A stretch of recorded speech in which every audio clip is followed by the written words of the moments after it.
Our next session is a quick one by Peter Katsademis. Peter's part of the Transport Modellers Network, which he's about to talk about.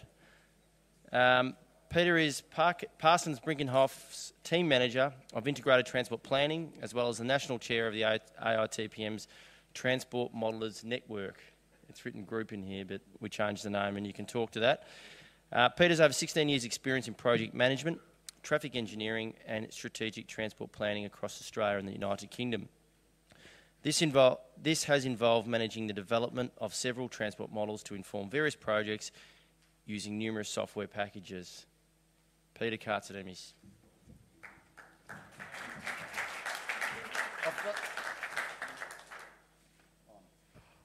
Thanks, Reece. I've known Reece for about 20 years and he still hasn't got my name right, so thanks, Reece. It's Peter Katsademis, but that's okay. I'll try to pronounce Humphreys properly. I've got the great task of following Robert Bain's presentation. So I'm not Robert Bain, I'm not going to be as entertaining as Robert Bain, and I'm happy to see that you haven't all ran out the door knowing that I was presenting. So thanks all for coming. I'm going to try and keep this pretty informal. Actually, if you've got questions along the way, ask them. I'm trying to keep it quick. I've got some slides prepared, but there's more prompts for me. Some of the slides you would have seen before. Out of curiosity, who was at last year's modelling forum? Put your hands up. Okay, about half of you. So apologies if you've seen some of this before, but it's good to give a bit of context about what the Transport Modelling Network is and so forth. So about 3 years ago now, a group of professionals, people like Dave over there and Reece and others got together and decided they wanted to form a group within AITPM, which has now had the three names: the Transport Modelling Alliance, the Transport Modelling Group, the Transport Modelling Network. So if anyone can come up with a name we can have next year, that'd be really handy. Yeah, I think Dave wants the Transport Modelling Monkeys, I think, next year. So it's an in-house joke, apologies. When Dave decided to leave us and go overseas for about 16 months, I got asked to lead up the group for the last couple of years, and it's been a really interesting process. But what we did a couple of years ago is set up a vision of what we wanted to do. And there, you can probably, you can see the slide there. It's really about bringing the modellers together, having a network that you can discuss things and do things. Importantly, it's about bringing modellers together with non-modellers, talking about the various issues with their projects, how they can get the most out of the models and so forth, better understanding of both sides of the industry. And to do that, we think it was important to host a lot of events around the country, which I'll get into. Our main focus is this conference, the 3 days that you see in front of you. I've seen in front of you the last 3 days, particularly this forum. And provide some links internationally. As you saw today, we've been able to bring a world-renowned expert to the conference, which wouldn't have happened without the network or the group. What are we? And we wanted to do this all under the AITPM umbrella because I think it's important. There's not much use having a separate lot of modellers on the side talking to each other if they're not talking to the wider industry. So that's our vision. That's what we try to achieve. And it's not to say we can't do more things, but importantly, we want to have fun and do it in an open environment, I guess. So with that in mind, this slide sort of doubles up a little bit. We've done various things in the last few years. So our role is also to liaise between members, academia. We've also got representation from NZ Mugs. Ian Clark, put your hand up. Ian's been a great help to us, actually. Organising events, creating network opportunities, potentially develop some national initiatives, and everything we do gets reported up to National Council and leads to this great event. And it's important to note that whilst we're a group of people from each state, you don't need to be part of some sort of exclusive group. If you've got ideas, by all means, talk to the various members. So these are the members. So we've got Craig Wooldridge. Are you around anywhere? Craig's been a great support of ours. National Council. And in fact, a lot of what's been achieved in the last, particularly the last 12 months, but over the last 3 years overall, has really come from the support of people like Craig. And I think we've had some ups and downs, but I think that the National Council's really, their support of the network is unquestionable now. To the point that I went and saw National Council a few months ago with an idea that we had to bring Robert Bain out here, knowing it wasn't a cheap exercise. Bringing someone from overseas for a volunteer organisation and paying flights, accommodation and so forth is not easy. And I was a bit nervous what they were going to say, and I was really pleased when they said, why just bring him here for the conference? Why don't we keep him here for another week or two and get him to travel around the country and meet everyone that it needs to around the industry. So it's a very proactive, good relationship that's really established, and we want to see more of those kind of things, that cooperation, and it couldn't have happened without the financial support and the backing of the National Council. So I really thank all the members of National Council for their support. They're all the names of the various people, as I mentioned, across the states that form effectively subcommittees, for the choice of better words. But as I said before, they're just your points of contact. If you want to get involved, you've got ideas, you've got things that you want to do or things you want to get involved with, these are the people, that's their email addresses, write them down, speak to some of us afterwards. There's no monopoly on ideas. We want support, we need your support. And we've got some other people there to help as well. So I talked about links to academia and NZ Mugs. We've got Professor Mike Taylor, who assists us when we need him, gives us that link. I've mentioned Ian. And we didn't know which category to put David in, so we put him under other industry experts. So thanks for being that other industry expert, David. It's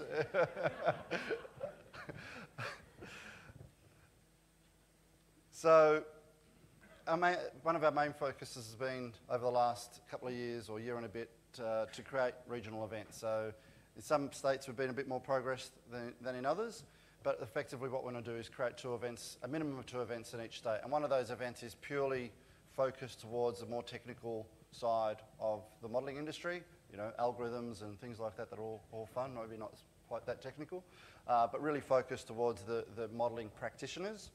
And the second event is more for the overall industry, so a better link between, I guess, the modelling practitioners and the transport practitioners, so not as technical. So that's sort of the way we've aimed it. The reality is at the events, you're having a bit of both, a lot of modellers and other transport practitioners attending our events regionally. So what have we been doing in the last 12 months?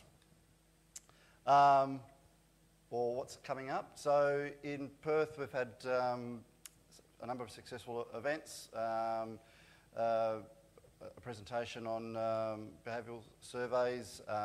We had a really good session about all the different mesoscopic models, and also, was it like a speed dating 10-minute presentation on all the different mesoscopic models, and that was really well attended. Presentation at the Back to Basics, and we've got an event on activity centres coming up. New South Wales has had, if I've got a New South Wales person here that can talk about what's been happening in New South Wales. Simon, can you probably talk about what's been happening in New South Wales?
So I've got two Victorian representatives who can just tell us quickly about what's been happening and going on in Victoria as well.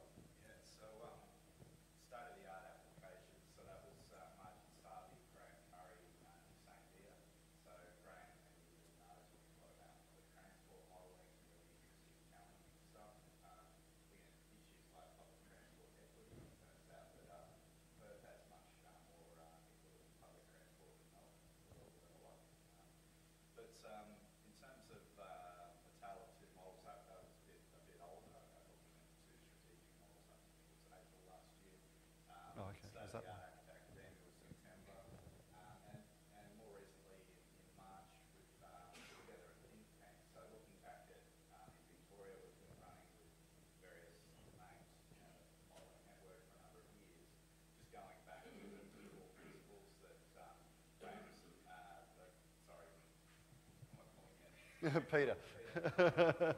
We only work together, it's okay.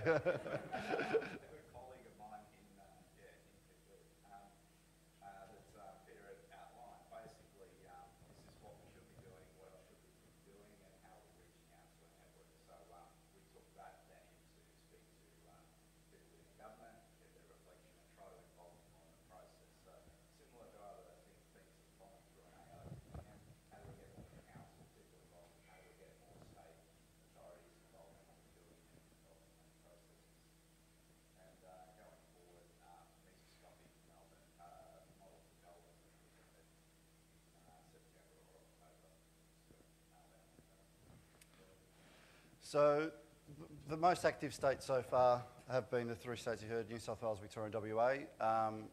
SA hasn't really held an event yet, but they've got a couple of events planned. I think we're all aware that Robert's doing the tour of all the other states in the next couple of weeks, so he's still going to be selling his books, I'm sure. They might go down in price by the time he gets to Perth, I'm hoping. But they've got some events coming up. Queensland, we only had people from Queensland come on board only a few months ago, and we just didn't want to burden them with trying to get other events going when we had the conference to organise. We all know how anyone's been involved with organising this conference. Let me tell you, it is hard work. So going forward, though, the Queensland representatives will be organising events. So I encourage you to get in touch with Nathan. Wave your hand, Nathan, and Mark. Back corner there. So if you want any events, hassle them. If you hassle them, they'll organise you some events. So communications. Do we all read the Modeller's Corner in the newsletter? Hands up. Okay, good. We're looking at doing some webcasting. We've trialled it out. Scotty's trialled a few things out. And when do you reckon we'll have the first official webcasting of an event, Scott? Put you on the spot. The response we get, I'm an old guy, and this is really important, this realisation that's come to me in the last few years. Watching younger people think about webcasting puts people my age and older within the AITPM see it as being relevant, being an old thing. I use it in everyday work.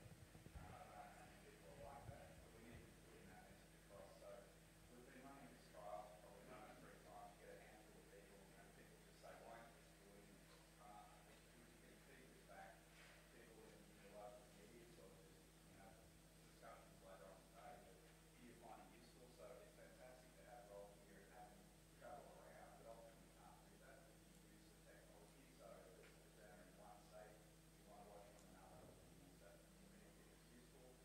The older guard, the can't see the relevance, but it's a bit of a novelty, and you can keep that back. We'd like to do more, and I think So as a show of hands, who, in all honesty, if you knew, if there was a presentation in, say, Victoria and you live in Queensland, and you really wanted how many of you would actually go to the effort of dialing in live and asking questions live and all the rest, or watching a replay of it? That's more than half. So I think the numbers speak for themselves. So the questions have been around how do we record and keep the video, obviously getting people's approval to have it.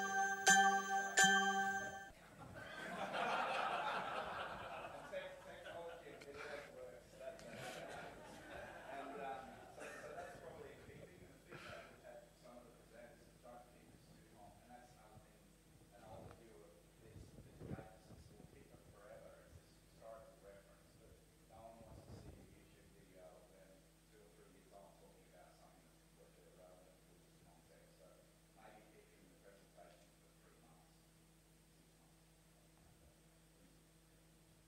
Lindsay? Pulling those, that sort of information together, that sort of portal through the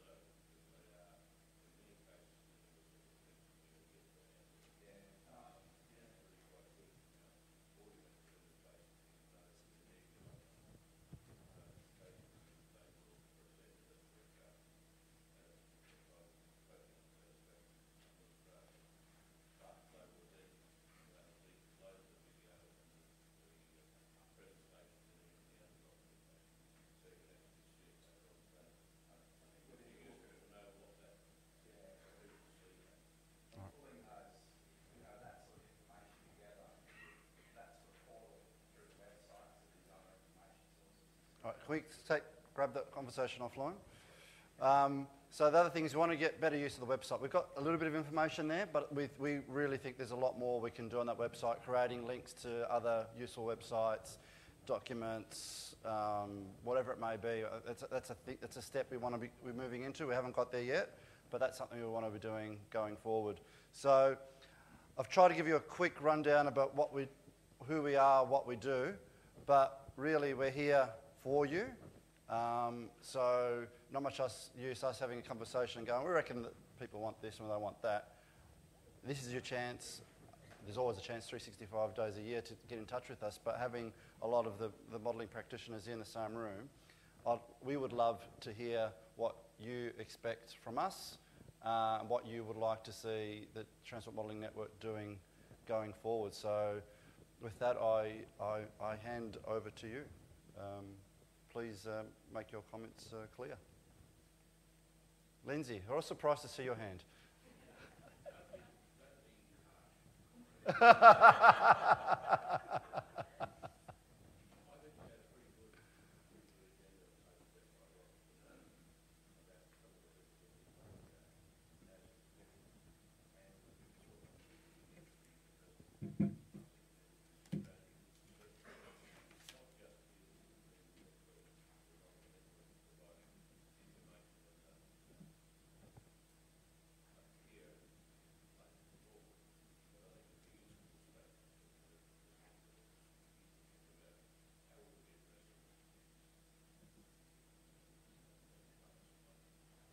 One thing I also forgot to mention is, problem when you prepare your slides the night before, is that one of the things we've done at the conference is have a round table, some of the important people within the industry from various parts of the world to get together and talk about various things.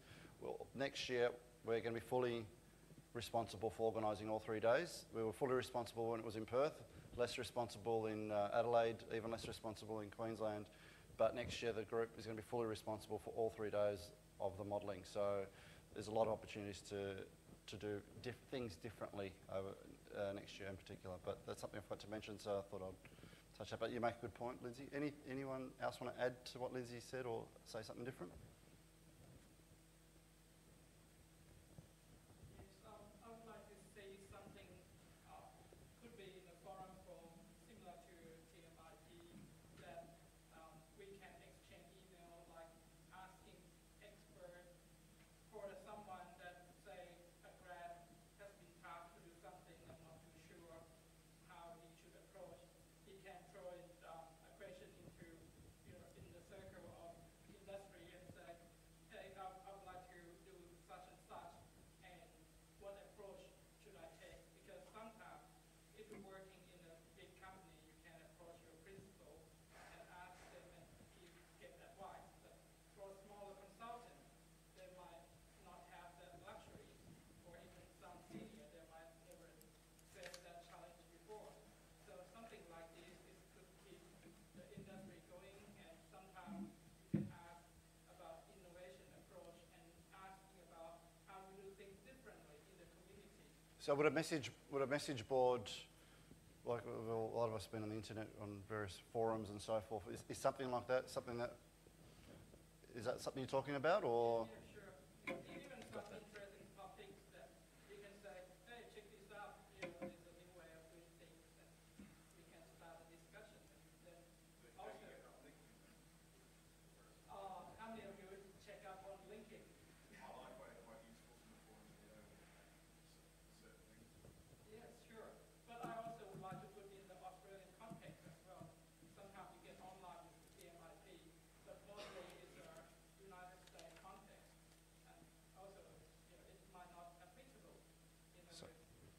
conscious of time, just a show of hands, just to give us an indication, who here would like to see like a message board forum thing on the AITPM website for modelers, and maybe extend it if possible? Craig, sorry, putting you on the spot, but you know, across the website. Is there something people here would use? Just a show of hands.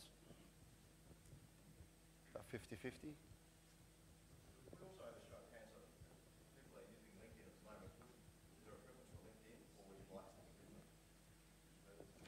People using LinkedIn as a means for you'd ask various questions on there. Yeah.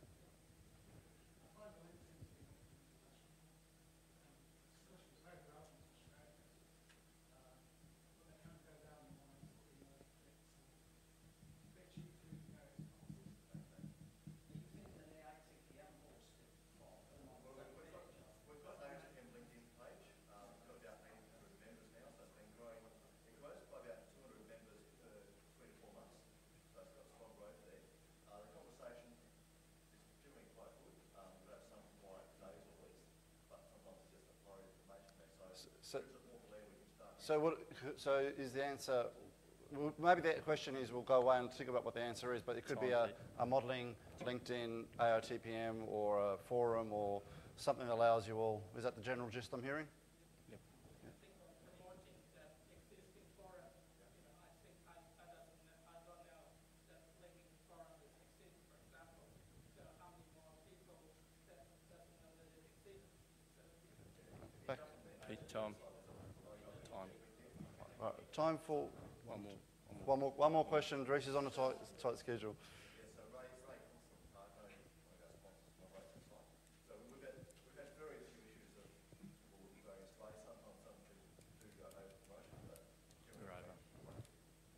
It's okay. All right, one last question, but maybe two, quickly. All right, sorry. But we're here all lunchtime as well, so if you've got anything, please come and see the various members around. Sorry, in the back corner.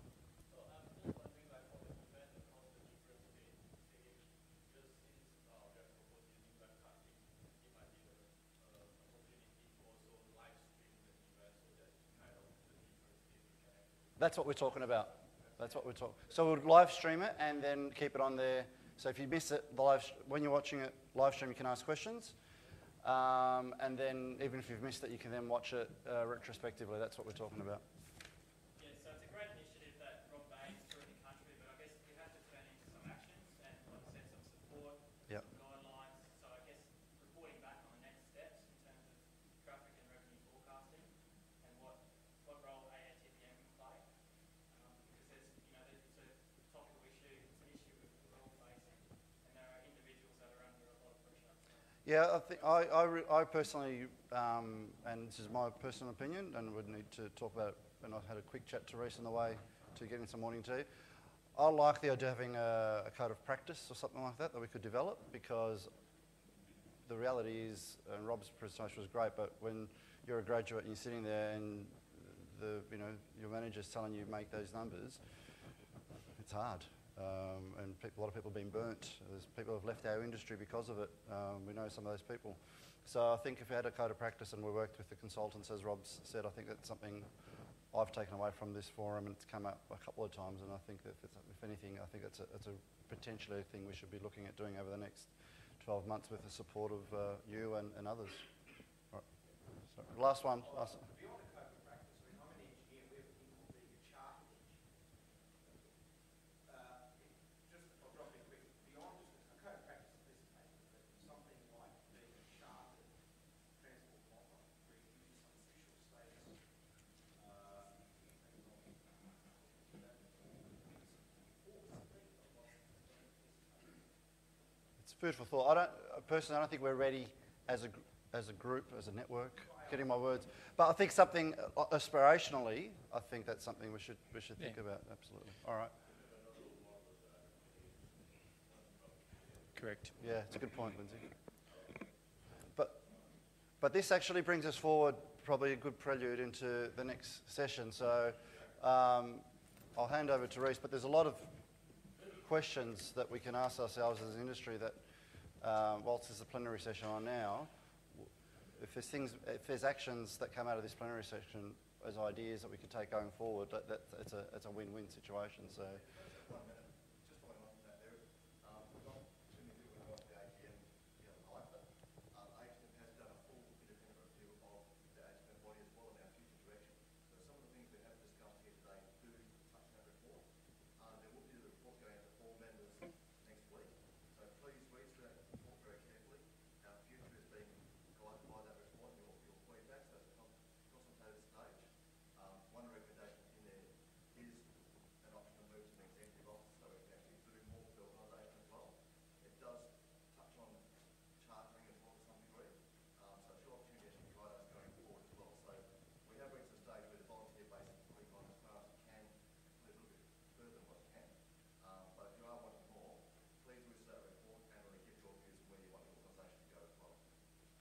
you. Thanks, Craig. Yeah, and just a reminder that Peter had all the state reps up there. Most of them are here, so Yeah, so come put and up, speak. put up, come put and up speak your to us. hands if you're part of the... All right. Stand up, actually, so people can see you. Stand up. Come on, stand up. Give them a round of applause, everyone. No, I'm kidding. I was joking. You don't need to applaud them. All right, time for you to finish, Pete. Thank you. It is a good segue. I think some of the points that we were discussing just in that last little session really head into the next plenary session, which is obviously national modelling issues. We've got a panel of three, and Dave's going to introduce those. But I will introduce our chair, who is, what was it on the other modelling experts? He's allegedly, yeah, I like that word. Dave Keenan is the Regional Director of Transport Simulation Systems, TSS, with responsibility for business development of AIMSUN, TSS multi-tier, single object transportation, network modelling and simulation software. Wow. He holds extensive experience, initially garnered across 17 years of consultancy practices of delivering strategically important and detailed simulation and transport networks, and in particular the application of such methods to major scheme appraisals. Dave Keenan, welcome to the floor.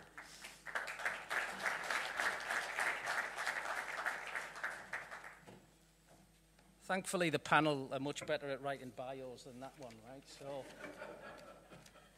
the full bios of everybody, if I could invite Ben and Julie and Peter up to the stage onto the three seats, and thank them for their time and volunteering to take part in the panel session. So to just introduce each of our panel, Ben Poole is a principal transport modeller with Queensland Department of Transport and Main Roads. Ben's on the right side there, the far side. He has many years' experience in the transport planning field, including functional design work, town planning, and transport modelling at meso and macro levels. Ben's modelling experience has been in Edmonton, Alberta, Canada, with a stint in Wellington, New Zealand, before coming to Brisbane in January 2011. Just to introduce Julie. Julie Ballantyne. Julie's the one in the middle, yeah. Julie is a transportation modeller with TDG and is currently based in Christchurch, New Zealand. With almost 25 years' experience, Julie worked in the UK and Hong Kong before returning home to plan transport through New Zealand and Australia.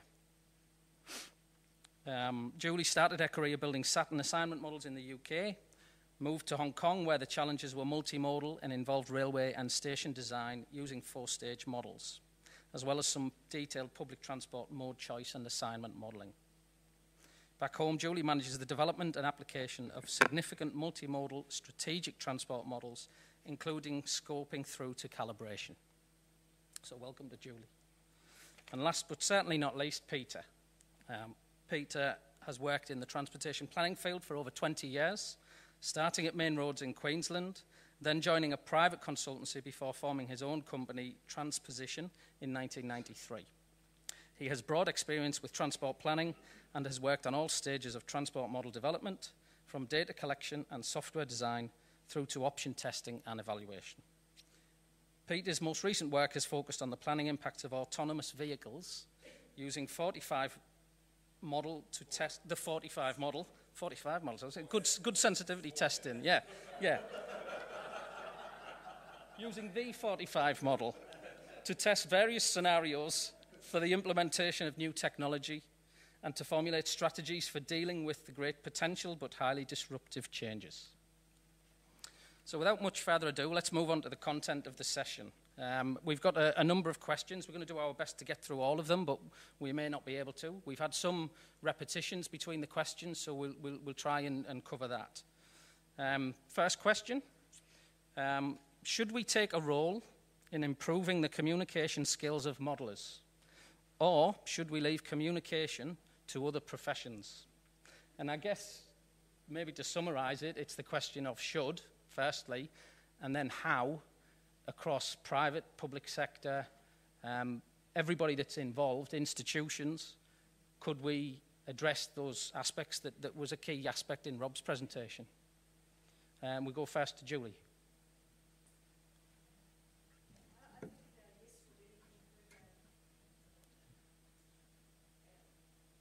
We do need to improve our communication abilities, but I think we also need to recognise that the people that are building the models are maybe the ones with the experts in maths, and it's not necessarily going to be possible to communicate all of those ideas in plain written English. And I think something that Rob touched on is think team, and getting a wide variety of people involved and making sure that there are people that can communicate the story in plain written English, and that may not be the modeller, but the modeller needs to be able to explain the story well enough to a person that can communicate that well. So it's a team effort, I would suggest.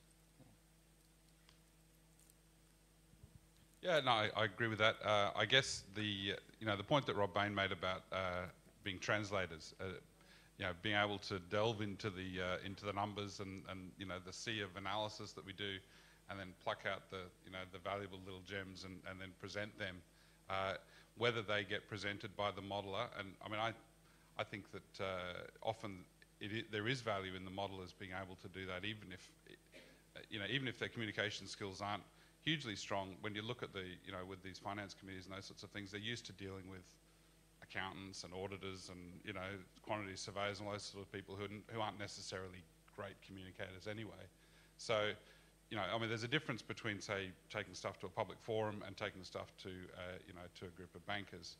I think often it probably is best to get the modelers to do that directly to a group of bankers. To a public forum, there may be some extra special, communication specialists might be able to help. Whatever the case, it is the job of the modelers to be able to, find those jewels of insight from the sea of data that we have and the sea of analysis that we perform. I think one of the challenges may be that in the workplace we're all very busy doing our own work, and it could be maybe a better model to have mentors in the workplace, seniors working with juniors. Oftentimes you've got a big piece of work. The juniors may have the math skills and may be on top of it and do things more quickly than the seniors who have been around for 15, 20, 25 years, some of us older guys. But you need to involve everyone, and when you're getting the technical information from the juniors and the seniors are translating that into a story, the juniors still need to be aware of what that story is, go to the meetings where it's being explained, understand how people are explaining it, and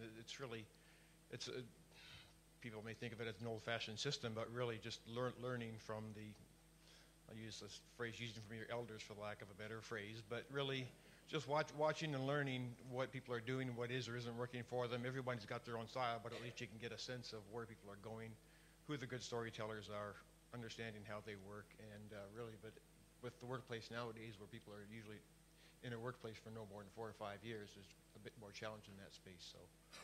And I guess, Ben, I mean, obviously from Rob's presentation, in the past it's something that's failed, So, and I know from being in large consultancy myself, there's often report writing skills courses, but somehow, perhaps, in the stress times that have happened recently, if anything, that might have got less prominent, and maybe it should be becoming more prominent.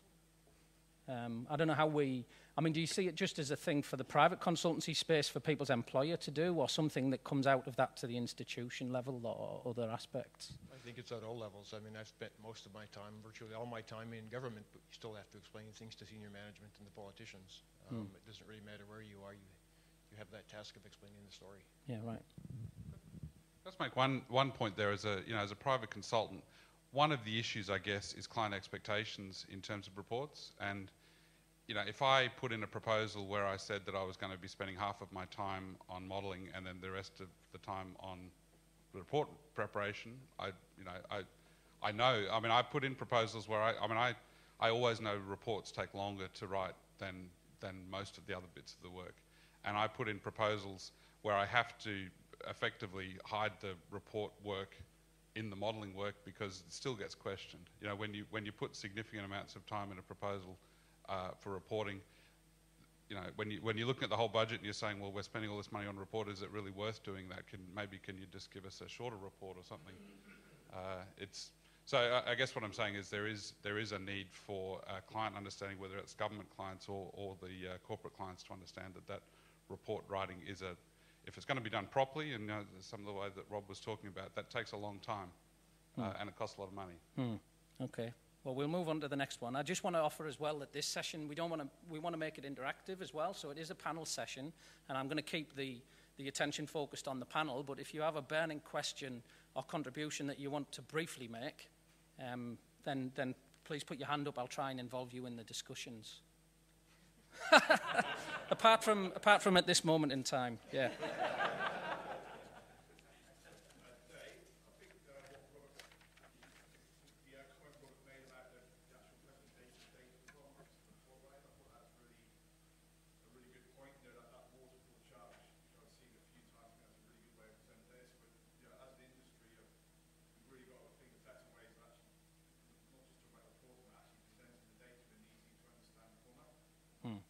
Yeah, I think that was the point, yeah, absolutely. Okay, next question. Is Rob Bain right? Sorry, this is a question to the panel. Yeah. Is Rob Bain right when he says, I'm quoting questions here from everybody else, so correct me if this is wrong, Rob, right? Is Rob Bain right when he says reports should be 20% CalVal and 80% forecasts? I think you said it should be more balanced than the 80-20, right? No, I said really clever stuff that isn't writing around forecasts. And I agree entirely with Peter's point about the whole thing. Because we live in a commercial world, but it isn't just reporting. It's the analysis and teasing the stuff out. And we're frank. And going on in the question, we say, are the guidelines the way to go? Given that they tend to focus on CalVal. So I think there's a key aspect there, which is if you have a significant aspect which is future forecasting, well, every future forecasting might be a pretty tricky beast to write guidelines for because every project's different and every model's different. So any thoughts on that? Peter? I mean, I have some quite strong opinions on that I thought possibly might wait until the next session when we're talking about the issues of calibration and validation standards.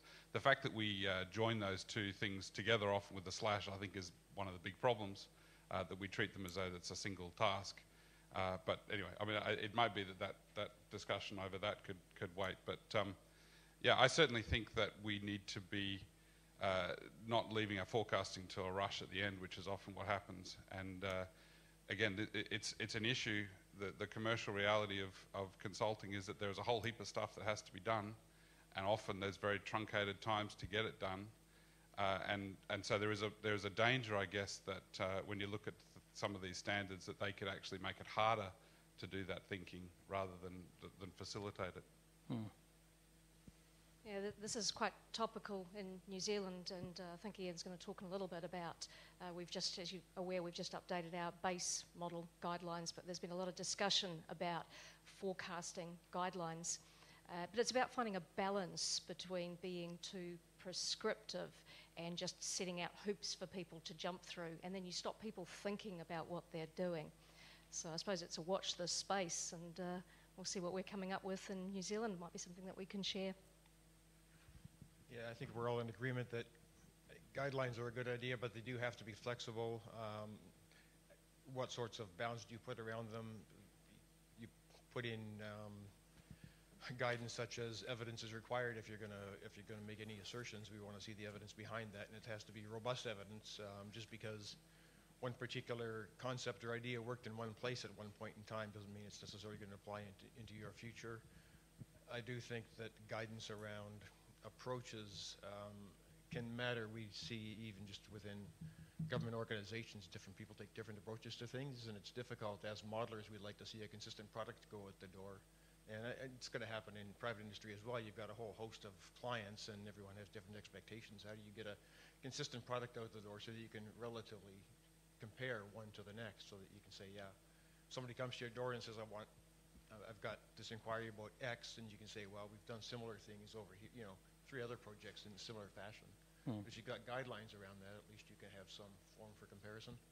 But if there are no guidelines, where do you go? Yeah, exactly. And I guess there's an element of it which is how different is the future model from the base model, right? So if you've got a sub-area that's restricted in a particular type of model, and I've seen some projects where the change is so substantial, you almost get to a point where you question how relevant the base model validation was to the future forecast, right?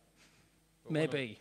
One of the questions I have concerns with at times is that the approach people take when they're examining something. I've had this internally. I don't think I'm giving too much away here, but I've got a planner. He's got an area study. He wants to look at 6 different projects within that area. He just wants to know what the total effect of it is. Well, as a modeler, I want to know what the impact is of each of those single projects, and then I have to work out how those projects interact with each other. Sometimes they'll have, sometimes you'll get greater than the sum of the 2. Sometimes you'll get disbenefits when you add 2 together. But you need a consistent approach in your modeling approach, and that's where guidelines can come in to say that if you're looking at 6 or 8 particular projects in an area or in a municipality, whatever, an LGA, you really need to understand what everything is bringing to the table. And that's where you start to see the stories, and you've got to, I mean, the story builds itself as you go, as you move along through the process, so that you have a story to write at the end. You don't have to spend a lot of time writing it, but it's just, how do we get more consistent approaches like that to say, if you're going to look at 8 projects, disaggregate them in this way? Can I just make one more point? I think there is actually a fundamental dishonesty at the heart of the way that we do modelling.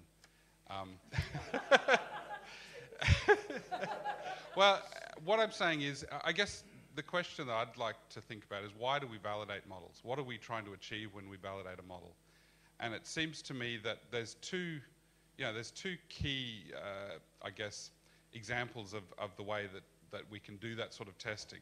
One is, if you sort of think of a factory making widgets, it's got a quality control where before the widgets go out the door, it has to pass some tests, and if it doesn't pass that test, it can go back and get fixed, and that way you ensure that you've got good quality coming out the end. And we sometimes act as though our validation is like that. So we can get the counts, and then we just keep jiggering things as much as we can until we match the counts, and then we say, okay, well, it's passed all of those tests, so it goes out the end and it's fine. I think a better example of what it's like is actually a test. When we have students that we're educating, we want to know how they're going to perform generally, but we can't test how they're going to perform generally, so we test them with some specific things, and then we use that as a measure of building confidence in how they're going to perform once they go out into the world. If you look at it that way, the way that we're doing our validation is completely wrong. We shouldn't be doing, any time we've used our validation data to actually develop the model, we haven't used, it's not validation anymore, that's calibration. And so any time we actually, the time where we compare with our traffic count should be right at the end, and we shouldn't be able to then go back and change the model once we've looked at the traffic counts, otherwise we're actually just tricking everybody, And so I think almost all of our models are actually based fundamentally on a deceit, where we claim out these we claim this validation results, but effectively we peeked at the answers before we've actually done the test. Any burning thoughts from the floor? Well, one is allowed. Yeah. When you're talking about validation, we're usually talking about something else all the time, like carbon time survey or delay and intersections or something like that.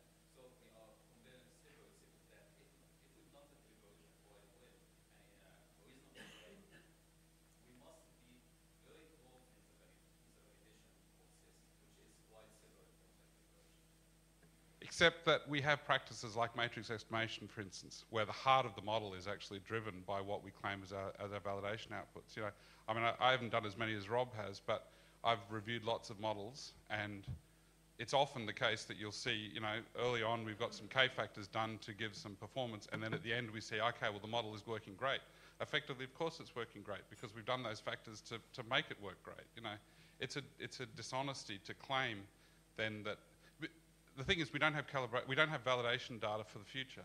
So, and what we care about is the future. The reason we develop these models is for the future. When we use our validation data to actually adjust our model, we're throwing away the only way that we have of knowing whether we've captured, the fundamentals of why people are doing what they're doing.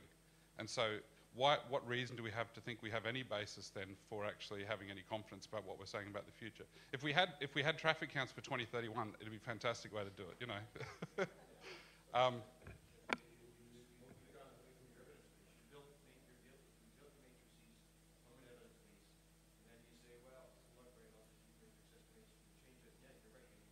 That's right. I think, you know, effectively a matrix, it's impossible to have a validated matrix estimation process because there's no data to validate. You've already used all that data to calibrate it, you know. Well, look, I'm going to draw it on to the next question because there's themes that run through from this that we're discussing now. So let me find the question that I saw. So there's 2 or 3 questions that relate to data and how much data we are collecting. One of the questions, if I can find it. Anyway, I can remember what it was. It was related to, are we collecting enough data relative to spending enough money on collecting data relative to the type of thing that we're trying to do, with in mind, you know, class actions of millions and billions of dollars. And there's also questions here about shared sources. So should we set up a modelling research website for crowd research, where we place modelling data, modelling techniques that can be used by anyone? So almost a shared forum while you're not giving away the competitive edge that your business might need. Julie? Yeah. I think similar to the discussion we've had on if we put in a budget for report writing and you know, clients push back and say, do you really need that much? It can be similar with data as well, you know, looking for shortcuts and how much information we need. But I think you're right that we need to allocate more to the collection of data. And I think I disagree with some of what Rob was saying in terms of big data. I think there's potential there to collect a lot more information than we've ever seen before. And before I think we move to those new tools, which will come, I think it can improve what we're doing at the moment. So household travel surveys, you know, typically we get 1 to 2% sample. There's potential with these technologies that we can get a lot more information and therefore have some more confidence in not only the data we collect, but the travel patterns we derive from those, and then subsequently the models. Yeah, I think we are falling short with the amount of data we have available. One of the challenges was we can say that consultancy should be providing that data back to someone here in Queensland. Queensland state government tends to be the primary client, and a lot of that data gets lost, and there are really just I do work for the state. I do think that there are some challenges in that space as far as getting consistency, and I'm sure you could find people out here who have done studies for the state where data has been collected. Somehow that data never makes its way back to the state, to a central area where they can compile everything, get it cleaned up, get it out to the public. Relative to many other places, even in Australia, there are challenges, but it's really just getting as much data as possible. I just would throw out there as well, is it not possible to get data from private clients? For example, if there's a developer doing something in an area, let's say out toward the Gap or somewhere in the Brisbane area, and we're doing counts, should that data not go back to the state or Brisbane City Council? It's on public roads. You know, any data we can get to know what's happening on our roadways is a good thing.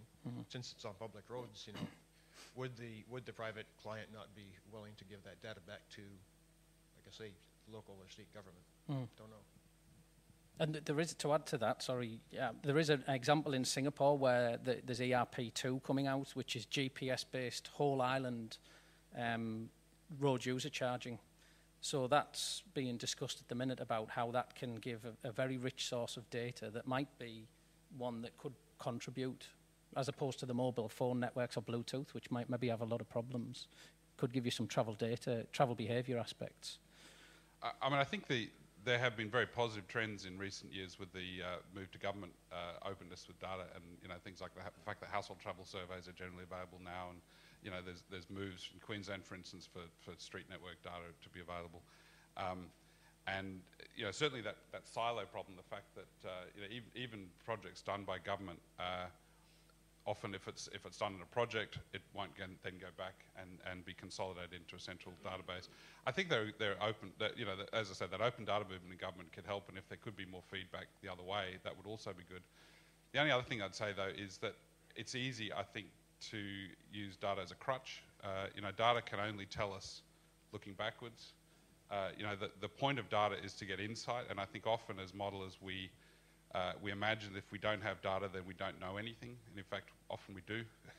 Often we can actually look at first principles and make decisions even if we don't have a lot of data. And there are cases, I think, even where because of our reliance on doing, getting statistically valid samples and those sorts of things, we put in models that are clearly not sensible, but we say, well, that's, we couldn't do anything more than that because we didn't have the statistical significance in that sample. But, anybody would know that there's factors there that you're not taking into account, So I think, data is great and more data is better, but data isn't a substitute for understanding what people are doing. The data is there to give you that understanding, and getting too preoccupied sometimes with having statistically significant samples, I think, can sometimes work against that. There is something going on in Queensland, which is the Jellyfish Project, right, which is QUT, which is, people are probably aware of it in the audience, where you've got a repository which is cross-platform, it's independent of the software platform, but aims to provide a consistent database of information on the network. And I mean, that's another aspect which could be key, right? Yeah. It could help, but even there you have to be careful about the validation of that data. When it comes to data, again, if you do come from a place that has had good data count programs for a long time, good data collection programs for a long time, you've got historical data, a count comes in, you can take a look at it, you can say, not sure if I mean, you should never really believe a count anyway, but you take a look at it, you say, what have I seen, what was it 3 years ago, 6 years ago, 10 years ago, is it growing the way I expected? You see a drop off from a couple of years ago, yeah, okay, they just built that other facility over there, so that makes sense. I've seen sometimes they reverse the directions. They're not that far out, but they reverse the directions. It's like, what's going on here? You can go back to them, you can check it out. So in a sense, when they're providing data to us as modelers, it provides a validation process where we look at it, say, you know what, I'm not buying this because I've got historical data. And again, that's one of these issues that are, again, the data's out there, and like I say, in Queensland it is getting there. It's just going to take, it's not going to happen overnight, I guess, is the thing. As modelers, we are seeing more and more a move to putting everything together in one spot, but it's going to take 1 year, 2 years, 3 years before people see a good product out there. But it is, I think it's always a concern. Doesn't matter where you are as a modeler. If you're fortunate to be in a place that has good collection, great. But for the rest of us, we just have to keep advocating and trying to influence others to get that work to go ahead.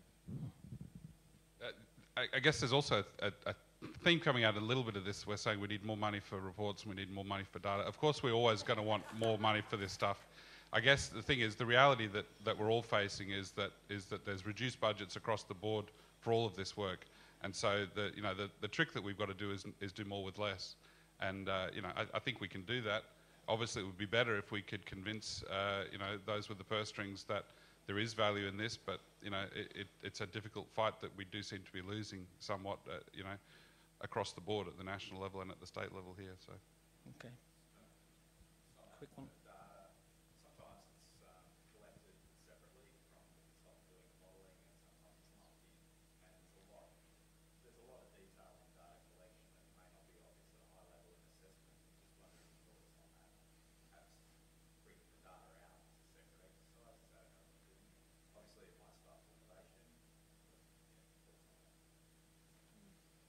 I suppose it depends on the type of data. I was speaking yesterday about some of the fleet tracking information that we used in Wellington.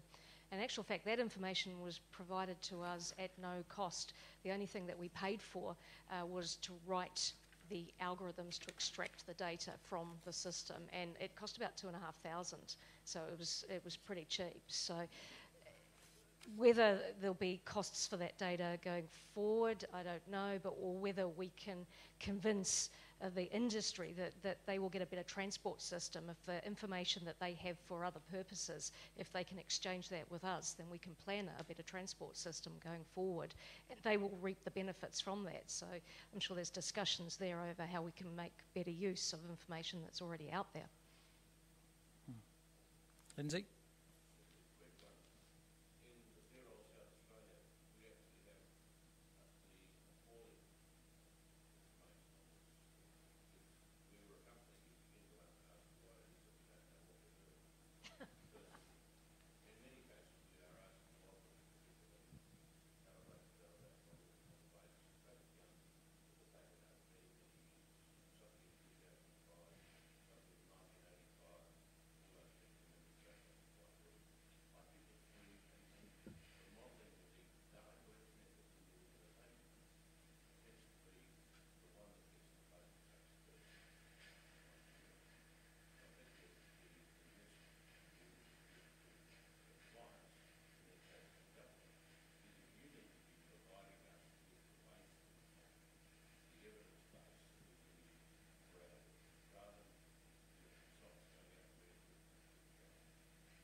agreed.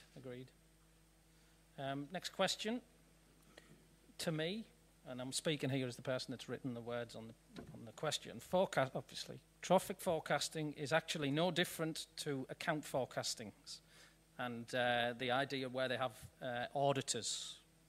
So, do you think that adding an auditor into our process and profession would change things for the positive and make companies more diligent? I suppose the first part that worried me about this question was that we needed an auditor to make us more diligent. So I think we need to think about that within our own organisations. What are we doing that means that we need somebody external to make us do the right thing? In New Zealand, I don't know what your processes are as well here. For big projects, a peer reviewer will be invited to join the entire process, and they become involved right at the beginning, so they will help the client in terms of specifying what the project is, not just then through base model but through forecasting, and they become an experienced player involved in the project all the way through, and it's quite useful for checks and balances and questioning how things are done and could things be done differently, and that I think is a lot of value in that approach in terms of improving what we do. Yeah, I mean, I think having in terms of guidelines for peer review, I think would probably be worthwhile. And yeah, I mean, there's making sure the peer review is properly at arm's length, making sure that the peer reviewer has access to enough of the information to do it. Often the peer review, like Rob is doing, I guess it's not peer review, but I mean, if all you're doing is looking at the final report, there's obviously a lot less that you can do. And if the auditor / peer reviewer was actually involved in the earlier stages at the time those assumptions were made, that would almost certainly provide better value to the client. The other thing is when the decisions being made are big enough, it ought to be much more common to have completely independent estimates done, and that would sidestep some of these difficulties, and that's where I think having independent models for different cities rather than having just a single monolithic model that everybody uses. The work that Beachlist is doing, the work that we're doing in terms of trying to develop separate modelling approaches so that we can look at these things not just with, not even just a different team looking at it, but actually a different approach for looking at some of these things, I think provides again, a much better risk management tool. You really can't argue with the concept of a peer review rather than just an audit. It should be a peer review to understand what's under the hood rather than just what's in the report. You probably could look at 2 or 3 different levels of that. I think that has to be done at all levels. As I'm building a government model, I think that it would certainly be beneficial for that government model to be reviewed or peer reviewed thoroughly at the end of this. I would like to know what other people think, what the peer reviewer thinks of it as well. I've seen a couple of very comprehensive peer reviews where they've had, even getting down into IT and the IT support that these people get. They've looked at everything in this particular model, but I would like to know where they do find issues in the model and where I have to improve it or where I can improve it. Suggestions are always appreciated, and the only way you're going to get honest suggestions is a thorough peer review. So, yeah, definitely peer reviews, perhaps at 2 or 3 different levels of depth. Rob, any thoughts from the shop floor, from the legal shop floor? Well, sorry if I gave the impression that all of you didn't find it important. That's not the common practice. Quite often I'm quoted in writings of how trading, how things go in Southern Africa is probably a good example of South African system and how it's worked out in Victoria. And the government side, essentially legal organisations, these are not particularly over-resourced either. Society, of course, in the States, but their side of the table. And that's right from the start. So I knew that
Okay, great. Look, I know there was some hands went up, but we've got another question. I'd rather move on. The idea of this is also, please, to continue this into your lunch break and come and have the discussions with various people and amongst yourselves. Next question, which I wanted to try and squeeze in, is should it be left to professional associations to develop codes of practice? Or is it something that individual consultants and government agencies should do? How can we demonstrate that we have taken reasonable steps to manage forecasting risks? Ben? That's a very difficult question. I'll have to side with personal responsibility at the first level and then the association.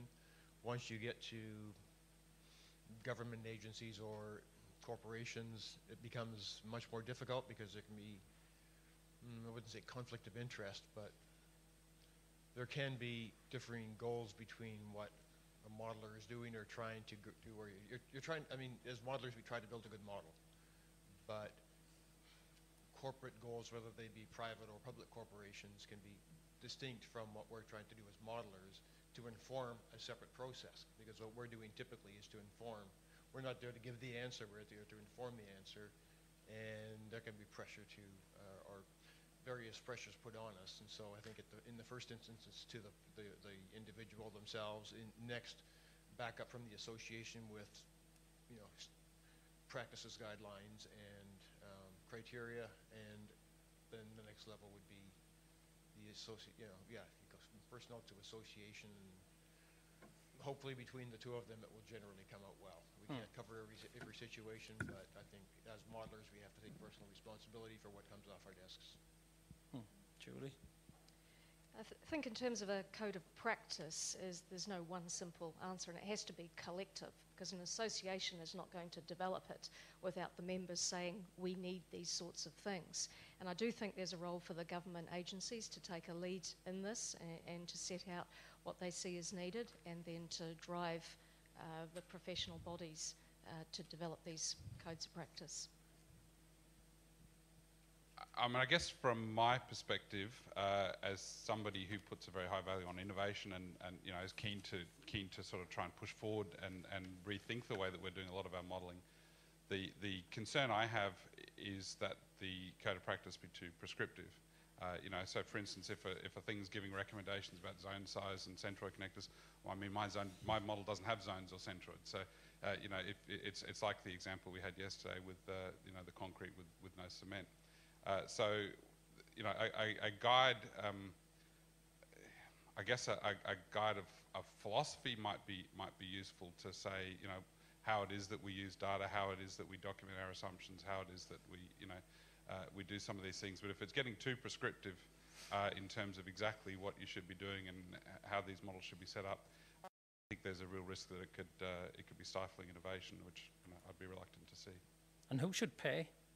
So, I mean, this thing is not a small task, so the tricky part is, you know, I absolutely agree with Rob about that would be good if institutes could do more advocacy, but then it's whether there is, you know, it's a substantial task, and it's sort of like nobody, I think part of the reason it hasn't happened is because nobody's really grasped it, right, in terms of the money. Peter?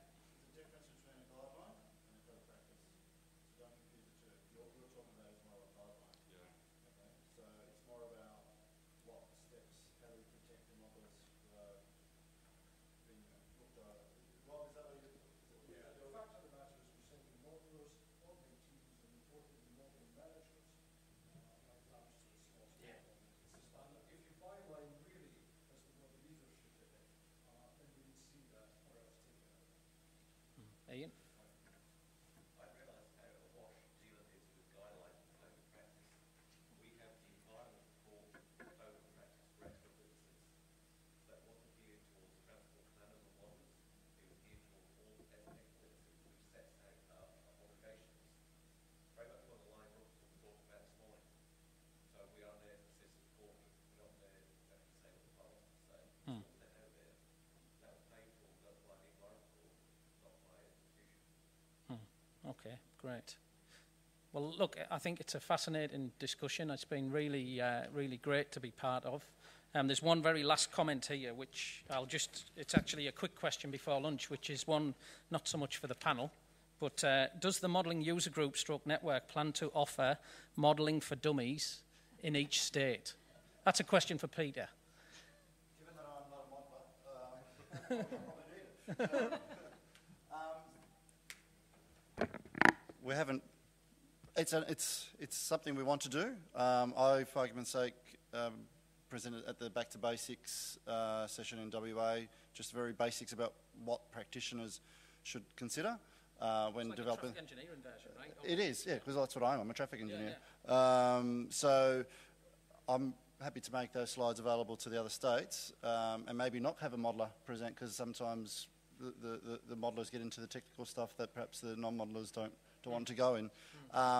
But there's, I think, as I said before, SA's doing something similar, and maybe that's something we should consider next year. I think we've done a little bit of it in some places, but definitely we should do perhaps more of it next year. So thanks for the suggestion. Okay, we'll feed it in. Okay, well, with a close, I'm going to present a token of our appreciation to Ben, Julie, and Mark, and Peter, and please show your appreciation in the usual ways as we hand those over. Thank you.